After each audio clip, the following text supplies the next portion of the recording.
Hello. Sir. হ্যাঁ, ওয়ালাইকুম আসসালাম। বলো। স্যার ওই যে কাশপুরের ডায়াগনস্টিক সেন্টারে স্যার একদম বড় একটা আছে স্যার। বড় একটা আচ্ছা, ওই যে আগে যেটা বলছিলা, ওকে কি এখন পাওয়া যাবে? স্যার এখন পাওয়া যাবে স্যার। ভুয়া ডাক্তার ধরতে একটা ফাঁদ পেতেছিলেন র্যাব কর্মকর্তা মেজর সাকিব।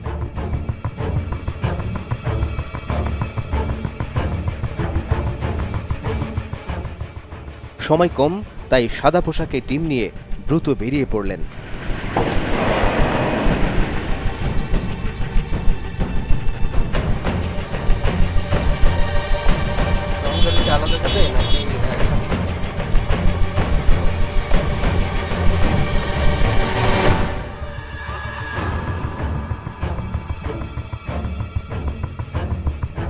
নারায়ণগঞ্জের কাঁচপুর এলাকা চাপাগুলির সিঁড়ি বেয়ে the square diagnostic and physiotherapy সেন্টারে হাজির হল র্যাব সদস্যরা, যেখানে ভুয়া চিকিৎসক থাকার তথ্য রয়েছে।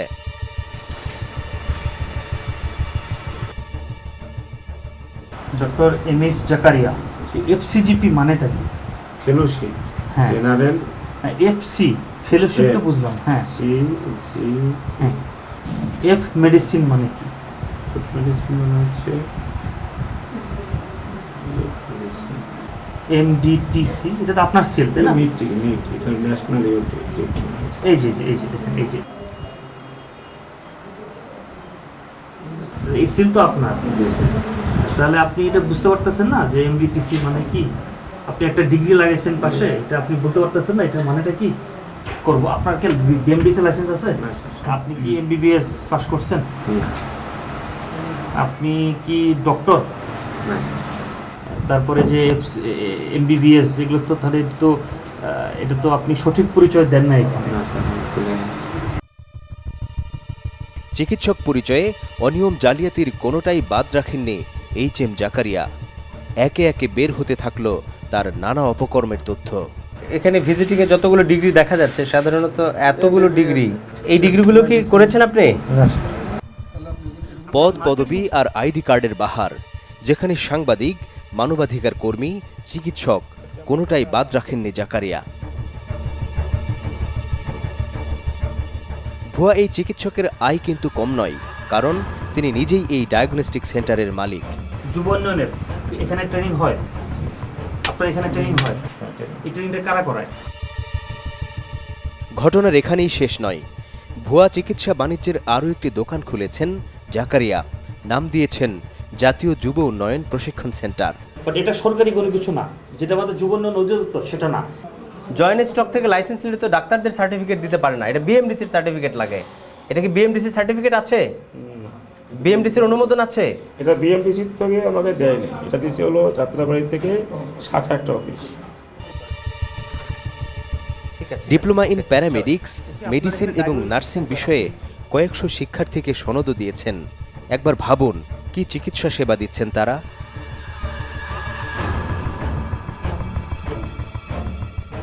আপনারা কি চিকিৎসা নিতে আসছেন? ডাক্তার দেখাইতে আসছেন, কিন্তু এখানে যে ডাক্তার, ইনি যে ভুয়া ডাক্তার, এটা জানেন আপনারা? এটা জানি না, এটা আগে শুনলাম। এখন উনি তো প্রতারণা করে যাচ্ছে আমাদের সাথে। মূলত তিনি ইন্টারমিডিয়েট পাস এবং তার কোনো ডাক্তারি পেশা কিংবা এই রিলেটেড কোনো শিক্ষা তার নাই।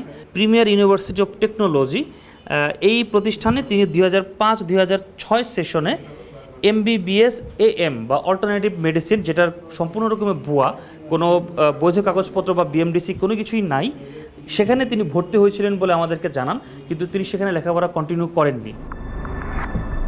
সেই প্রিমিয়ার ইউনিভার্সিটি অব টেকনোলজি, যার আরেক নাম পিচ ব্লেন্ড university of science and technology. তথ্য বলছে এই প্রতিষ্ঠান থেকে প্রায় 10,000 ভুয়া এমবিবিএস সনদ দেওয়া হয়েছে। এই ডিগ্রির জন্য শিক্ষার্থী প্রতি 10 লাখ করে টাকা নেওয়া হয়েছে, যার মোট পরিমাণ প্রায় 1000 কোটি টাকা। এর বাইরে বিসিএমডিসির লাইসেন্স এবং মেডিকেল সহকারী বানানোর নামেও বাণিজ্য হয়েছে প্রায় 500 কোটি টাকার।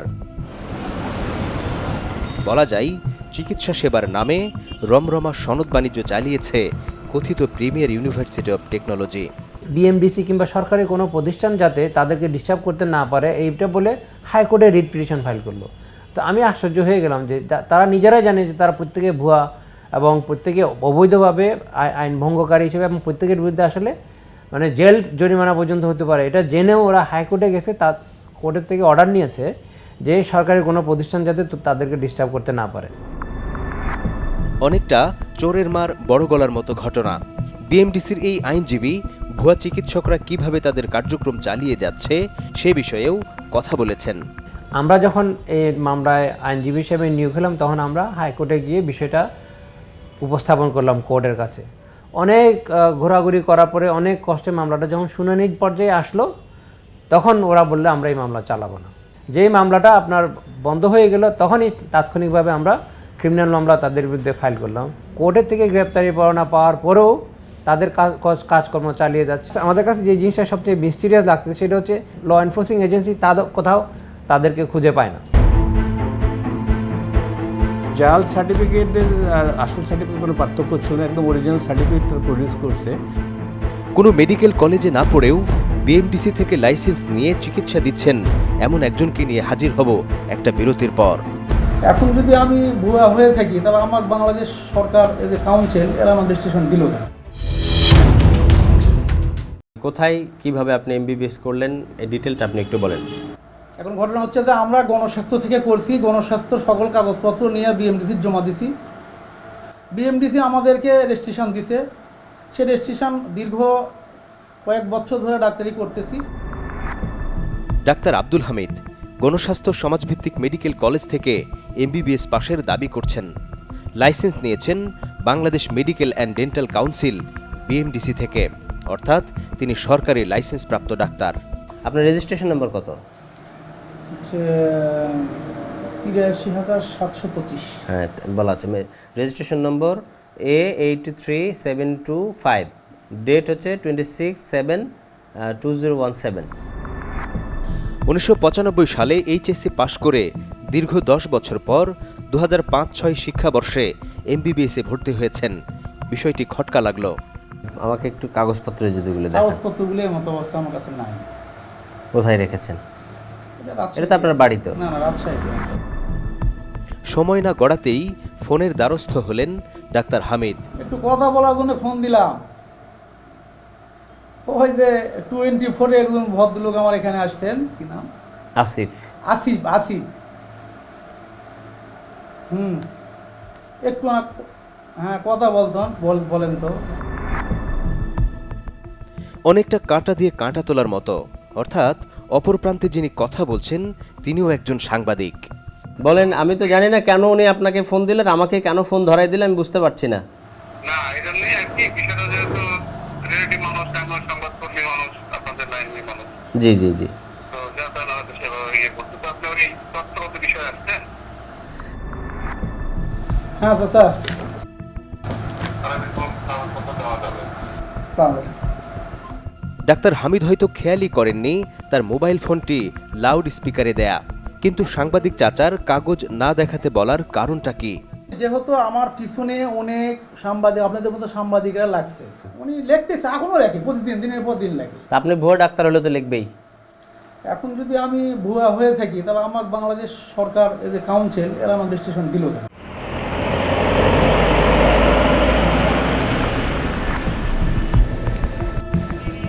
হামিদুল ইসলাম বাংলাদেশ মেডিকেল অ্যান্ড ডেন্টাল কাউন্সিলে শিক্ষাগত যোগ্যতার যে সনদ জমা দিয়েছেন সেটি হলো গণস্বাস্থ্য সমাজভিত্তিক মেডিকেল কলেজের এমবিবিএস পাস করার সার্টিফিকেট। সে কি আসলে এই মেডিকেল কলেজে পড়েছে কিনা সেটি একবার যাচাই করে দেখব।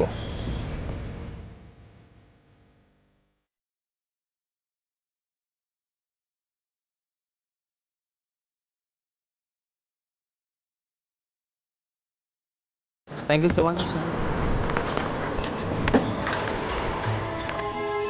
দীর্ঘ সময় ধরে খোঁজার পরও ডাক্তার হামিদের এমবিবিএস পাশের কোনো নথি পাওয়া গেল না। আরেকটু চেষ্টা করা দরকার। এই সনদটা আসলে মিস্টার হামিদুল ইসলামের না। আমাদের যে নাম্বার আছে, এই যে নাম্বার HS 3-14-1010, এটা হচ্ছে শরাফতুল্লার, এবং এই শরাফতুল্লাহ সাভারে তার ঠিকানা আছে, দেখেন, রাজফুলবাড়িয়া, সাভার, ঢাকা। লেখাপড়াই যেখানে করেননি সেখানে এমবিবিএস পাশের সনদ আসে কিভাবে? এমন প্রমাণ তুলে ধরার পর কথিত ডাক্তার হামিদের সনদ নিয়ে আর কোনো প্রশ্ন থাকে না। এই শেফায়েতুল্লাহর আইডিটা ব্যবহার করেছেন উনি। ব্যবহার করেছেন উনি, কিন্তু আসলে উনি আমাদের ওখানে ওই সময় দেখেন এই যে আমিদুল ইসলাম বলে কোনো আমাদের ছাত্রও নেই। সাংঘাতিক কথা, ডাক্তার হামিদের এমবিবিএস পাশের সার্টিফিকেট আসলো কোত্থেকে? আর বাংলাদেশ মেডিকেল অ্যান্ড ডেন্টাল কাউন্সিলই বা লাইসেন্স দিল কিসের ভিত্তিতে? সামহাউ সে ওই গণস্বাস্থ্য ইউনিভার্সিটির আন্ডারে সমাজভিত্তিক মেডিকেল কলেজের অল অরিজিনাল সার্টিফিকেট কীভাবে ম্যানেজ করছে করে আমাদের কাছে, মানে কোনো রকম জাল সার্টিফিকেটের আর আসল সার্টিফিকেট কোনো পার্থক্য ছিল না, একদম অরিজিনাল সার্টিফিকেট প্রডিউস করছে। এত বড় জালিয়াতির পরও বছরের পর বছর সাধারণ মানুষকে চিকিৎসা দিয়ে আসছেন কথিত এমবিবিএস ডাক্তার হামিদুল ইসলাম। এমন প্রতারণার ঘটনায় বিএমডিসির ভূমিকা কি ছিল? প্রথমত তাদের ওয়েবসাইটে যেহেতু আমরা রেজিস্ট্রেশন দিয়েছিলাম 83,000 সামথিং ছিল, আমরা ওটা ওয়েবসাইট ব্লক করে দিয়েছি তাকে। সেকেন্ড থিং, পেপার তার ছবি সহ বিজ্ঞপ্তি দিয়েছি ভুয়া ডাক্তার হিসেবে, যেটা আমাদের রেগুলেশনে আছে। তৃতীয়ত, আমরা আইন প্রয়োগকারী সংস্থাকে জানাবো এবং এটা কোর্ট কেস করার জন্য আমরা আমাদের ব্যারিস্টারকে চিঠি দিয়েছি। সনদ জালিয়াতি করে এমবিবিএস ডাক্তার পরিচয় দেয়া হামিদুল ইসলামের সাথে যোগাযোগের চেষ্টা করা হলেও তাকে আর পাওয়া যায়নি। প্রশ্ন হচ্ছে, বিএমডিসির লাইসেন্স নিয়ে এত বছর ভুয়া এই এমবিবিএস ডাক্তার কতজন রোগীকে অপচিকিৎসা দিয়েছেন তার হিসাব কে জানে? আর দায়ভারী বা কে নেবে? উনি ডক্টর সুলতান মাহমুদ, উনি লেখে আসলে উনি মেডিকেল অ্যাসিস্ট্যান্ট। তো একটা টাউ হলো সিটা,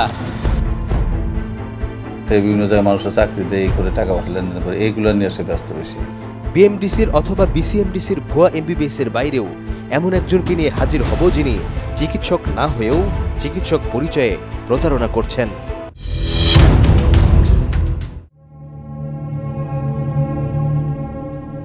ডাক্তার সুলতান মাহমুদ টাঙ্গাইল শহরের পরিচিত মুখ। চিকিৎসক পরিচয় দিলেও তিনি মূলত সরকারি দলের রাজনীতির সাথে জড়িত। ডাক্তার পরিচয় তো বিভিন্ন সাইনবোর্ড টাইনবোর্ড করে এবং সে হলো ডাক্তার না, তো মেডিকেল অ্যাসিস্ট্যান্ট তাকে বলে। মেডিকেল সহকারী হয়ে চিকিৎসক পরিচয় দেয়া অনেকটা দুঃসাহসের, যেটি তিনি নিয়মিত করছেন। তার ডাক্তারি কোনো সার্টিফিকেট তার আছে বলে আমরা আদৌ পর্যন্ত জানি না, কিন্তু তিনি ডাক্তার পরিচয় দিয়ে তিনি সবসময় চলে। আরও একজনকে পাওয়া গেল যিনি পরিচয় গোপন রেখে কথা বললেন আমাদের সাথে। উনি ডক্টর সুলতান মাহমুদ, উনি লেখে আসলে উনি মেডিকেল অ্যাসিস্ট্যান্ট। উনি মির্জাপুর আপনার মেডিকেল অ্যাসিস্ট্যান্ট হিসাবে কর্মরত আছে। বাস্তবতা যাচাই করতে হবে, খুঁজতে হবে ডাক্তার সুলতান মাহমুদের কর্মস্থল। টাঙ্গাইল শহর ছাড়িয়ে মির্জাপুরের অজপাড়া গ্রাম, শুনশান নীরবতায় থাকা ইউনিয়ন স্বাস্থ্য কেন্দ্র, এখানকার চতুর্থ শ্রেণীর কর্মচারী সুলতান মাহমুদ।